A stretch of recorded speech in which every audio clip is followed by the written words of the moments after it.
ಇನ್ನು ವ್ಯಾಪಾರಿಗಳು ಆಟೋ ಚಾಲಕರು 10 ರೂಪಾಯಿಯ ನಾಣ್ಯ ಇಟ್ಕೊಂಡು ಬ್ಯಾಂಕ್ ಹೋದಾಗ ಅಲ್ಲಿನ ಅಧಿಕಾರಿ ಏನ್ ಹೇಳಿದ್ರು ಇಲ್ಲಿದೆ ನೋಡಿ.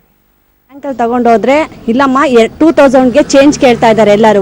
ಇವಾಗ ನೀನು ಚೇಂಜ್ ಆಗ್ತಿದೆಯಲ್ಲ ಖರ್ಚಿಗೆ ಇಟ್ಕೊ ಅಂತ ಅವ್ರು ಹೇಳ್ತಿದ್ದಾರೆ.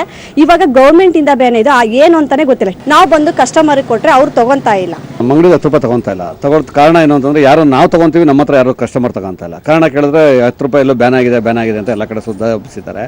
ಬಟ್ ಇದು ಸುದ್ದಿನೋ ಇಲ್ಲ ಗಾಳಿ ಸುದ್ದಿನೋ, ಅಟ್ಲೀಸ್ಟ್ RBI ಅವರು ಅದರ ಸ್ಪಷ್ಟವಾದ ನಿಲುವು ಕೊಡ್ತಾ ಇಲ್ಲ. ಏನು ಸುದ್ದಿ ಬ್ಯಾನ್ ಆಗಿಲ್ಲ ಅಂತ.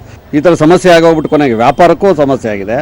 ಪ್ಲಸ್ ಪಾಪ ಮಧ್ಯಮ ವರ್ಗದ್ದು ತುಂಬಾ ಕಷ್ಟ ಆಗಿದೆ. ಇವಾಗ ಆ ಕಾಯಿನ್ ಒಂದು 10 ರೂಪಾಯಿ ತಂದ್ರೆ ಒಂದು ಪೇಸ್ಟ್ ತಗೊಂಡು ಹೋಗ್ಬೋದು ಅವರು. ಇವಾಗ ಆ ಕಾಯಿನ್ ನಾವು ತಗೋತಿಲ್ವಲ್ಲ, ಅದು ಅವ್ರಿಗೆ ವೇಸ್ಟ್ ಆಗುತ್ತೆ. ಅವ್ರಿಗೆ ಬ್ಯಾಂಕ್ ಎತ್ಕೊಂಡು ಕೊಟ್ರು ಯಾರು ತಗೋತಿಲ್ಲ. ವ್ಯಾಪಾರ ಡೆಲ್ ಆಗ್ತಿದೆ ಕಾಯಿನ್ ಇಲ್ಲ ಅಂತ. 10 ರೂಪಾಯಿ ಕಾಯಿನು ನಾವು ತಗೊಳಕ್ ರೆಡಿ ಇದೀವಿ ಸರ್. ನಾವು ಬೇರೆ ಕಡೆ ಪೆಟ್ರೋಲ್ ಬಂಕು ಅಲ್ಲಿ ಗ್ಯಾಸ್ ಹಾಕಕ್ ಹೋದ್ರೆ ಕೊಟ್ರೆ ಅವರು ಬೇಡ, ನಮ್ಮ ಓನರ್ ತಗೋಬೇಡಿ ಅಂತಾರೆ. ಅದಕ್ಕೆ ಸ್ವಲ್ಪ ಹೆದರಿಕೆ ಆಗ್ತಾ ಇದೆ ಅಷ್ಟೇ, ಇನ್ನೇನಿಲ್ಲ. ಬ್ಯಾಂಕಲ್ಲಿ ಕೊಟ್ಟರು ತೋತಾ ಇಲ್ಲ, ಕರೆನ್ಸಿ ಅಂಗಡಿಯಲ್ಲಿ ಕೊಟ್ಟರು ತೋತಾ ಇಲ್ಲ, ಹೋಟ್ಲಲ್ಲಿ ಕೊಟ್ಟರು ತೋತಾ ಇಲ್ಲ, ಚಿಲ್ಲರೆ ದಿನಸಿ ಅಂಗಡಿಯಲ್ಲಿ ಕೊಟ್ಟರು ತೋತಾ ಇಲ್ಲ, ಎಲ್ಲಿ ಕೊಟ್ಟರು ತೋತಾ ಇಲ್ಲ. ಅದು ಬ್ಯಾನ್ ಆಗಿದೆ ಅಂತ ಸ್ಟೇಟ್ಮೆಂಟು ಬಂದಿಲ್ಲ, ಬ್ಯಾಂಕಲ್ಲೂ ಬಂದಿಲ್ಲ, ಎಲ್ಲೂ ಬಂದಿಲ್ಲ. ಆದರೂ ತೋತಾ ಇಲ್ಲ, ಯಾರೂ ತೋತಿಲ್ಲ.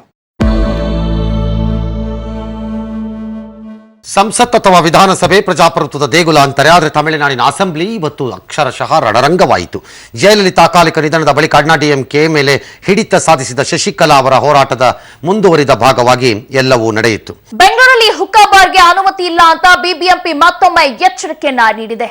ಆದ್ರೂ ಅನಧಿಕೃತ ಹುಕ್ಕಾ ಬಾರ್ಗಳಿಗೆ BBMP ದಾಳಿ ನಡೆಸಿದೆ.